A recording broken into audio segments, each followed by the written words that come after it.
So we have the infrared heating pad on the patient's right knee. This is really 3 days after her procedure. Um, so part of what we're looking to do is we want to have that deeper heat there for the knee. But also, when we're doing this, if we're able to elevate the leg, because we're also trying to manage control, so I can pull this up. So at home, if you want to think about like while you're resting, is to get the knee the height above your heart. So whether a few extra pillows, something like that, while you're in the unit, and we have instructions to have it on for no more than 30 minutes, 2 to 3 times a day. So if you're sitting up doing it, it's just gonna and being still, it can contribute to more swelling. So we want to try to minimize the swelling there with the knee. Any questions about that? No, I think that sounds good. Okay. But at the same time, what you can, you could even do some of those ankle pumps, right? Okay. So that just helps again with the circulation and help. You don't have to do that the whole, 20, 30 minutes, but every few minutes, do a few ankle pumps. The knee's not that swollen, but that'll just help with the combination of having the leg elevated, the ankle pumps just to improve that circulation, which the heat is intended to do as well. So getting a little bit of muscle activation is going to help with that as well as with the swelling management. Go ahead and bend the knee. Just want to see how well you can bend your knee. Okay. Are you having any pain there? That feels about as far as it wants to go. Yeah. It looks pretty similar. Does it feel similar on both sides? It does. Okay.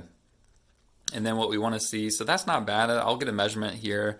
That looks to me like, I don't know, maybe 125, 130 degrees. Let me see, what if you're letting your heel slide down and letting your knee straighten out? And you've been doing this some already? A little bit. Mm-hmm. Okay. Easier each day. Yeah. And so here, look to see is how straight the knee's getting. So there's a little bit of a gap here in between the knee. We don't need to push it right now. It's gonna come back with the swelling will contribute to some of the knee stiffness. But are you feeling any pain with that? Any stretch in the back of the knee? Anything? No. Okay. It's just stiff. So what you could do, if again, we don't want to push it. If it's 2 or below, then we're fine. But if we wanted to get a little bit more of a stretch, you could prop like the heel up. So I'll kind of use my hand. Let your knee just rest right there on my hand. So if we bring it up just a little bit, so you could put something just underneath the heel, so there's a little bit more gap in between the knee, the back of the knee. It should increase the stretch just a little bit. Can you tell there? Yes. Okay. But again, we don't want it being painful at all. So, minimal at 2 or below is fine. Okay. And then let your leg rest. And I'm going to get in here. So that spot right there is where one of the injection sites for the stem cell was right there. So very minimal. And then she had another one here down below. Is that where you have one down below the knee? I think that's right. Okay, that's what it looks like. And then drained a cyst in the back. Yeah, the cyst in the back. But, we can really see that, there's maybe a little bit of swelling. Has it gone down already? Yes, The swelling has? Okay. It wasn't as much as I expected. Yeah. But But it was worse than what we're seeing right Yes. now. Yes. But not a huge amount worse. Okay. It's just not nearly as stiff to walk. So Yeah. Okay. That's the Yeah, a lot of the improvement, in the walking, the stiffness with walking will come about as the swelling continues to improve. It's okay too. We're working. We've already worked the left side, the right side. So now we're on the left, and we're just finishing up doing some soft tissue work just to help with the swelling management and some of the tightness in the muscles here too.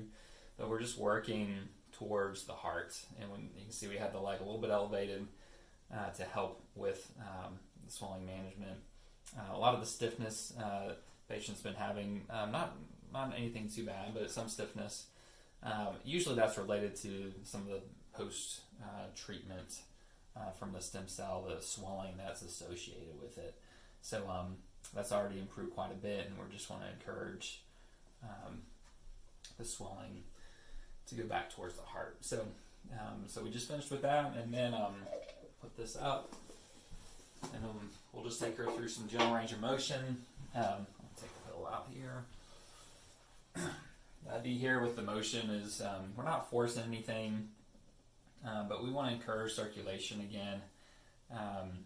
Circulation brings just healing blood and cells there into the area where she's had the stem cell therapy. And also helps again with the swelling management, is just getting some of the muscle pumping here up and down.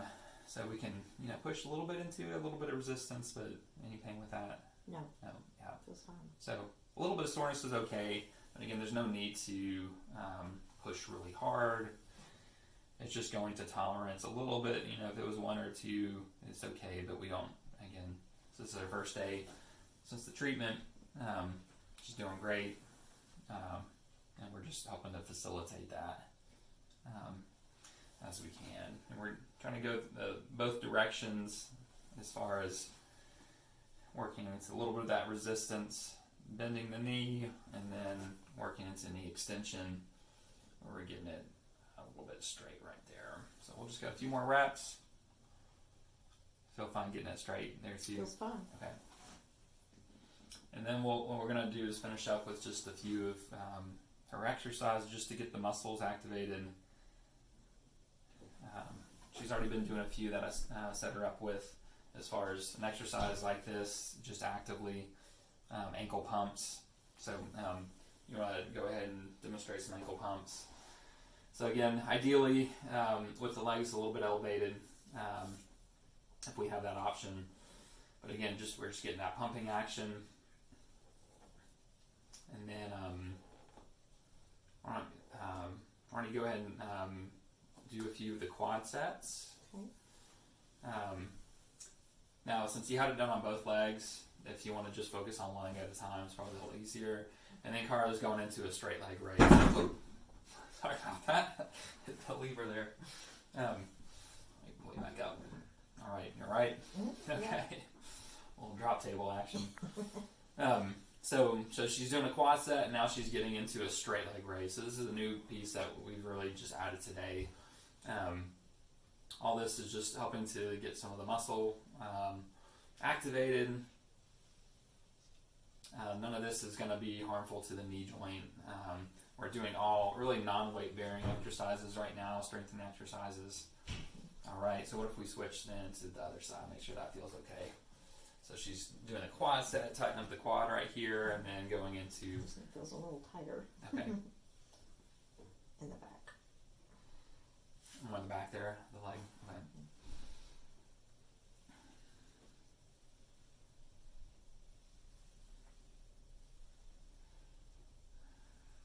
All right. You do about 2 more there, so that's probably about 10 or so. So if we want to do at home about 15 reps, 2 sets, if you can work eventually up to 30 in a row, feel free to take a break. Okay. Get a little bit of muscle fatigue is fine. Mm-hmm. And then let me lower this down slowly. That's good. And then we can try, you're going to be fine with this on your side, but go ahead, roll towards, why don't you roll that direction? We'll do the, so we're just going to do a straight leg lift from the side, just to keep the hip going strong while we're in this phase where we're trying to protect the knee a bit. Next visit next week, we'll start to be able to do more But through the weekend, these next few days, we're going to just have Carla working on some strength exercises, some knee range motion exercises, kind of getting all the main muscle groups around the hip and the knee. But again, these should be non-painful, and help, and that feels fine right there. That's fine. Yeah. And then I'll lay you down. Why don't we finish with the seated long arm quad?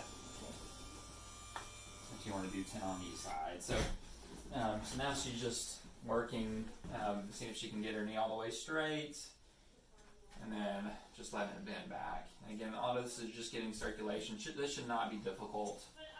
It's more about just getting that movement through the knee.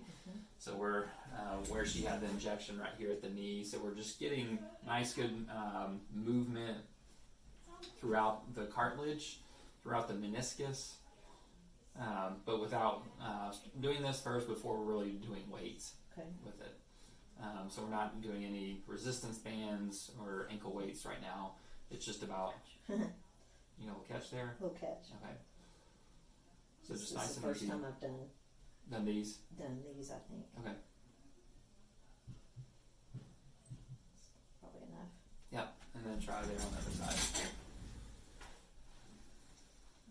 This is a little stiffer. And sometimes we may get a little catch like that, and I wouldn't, you know, if something was catching continually, like every time you did it, you were getting some pain. It's like, okay, let's Go stop. back just a little bit.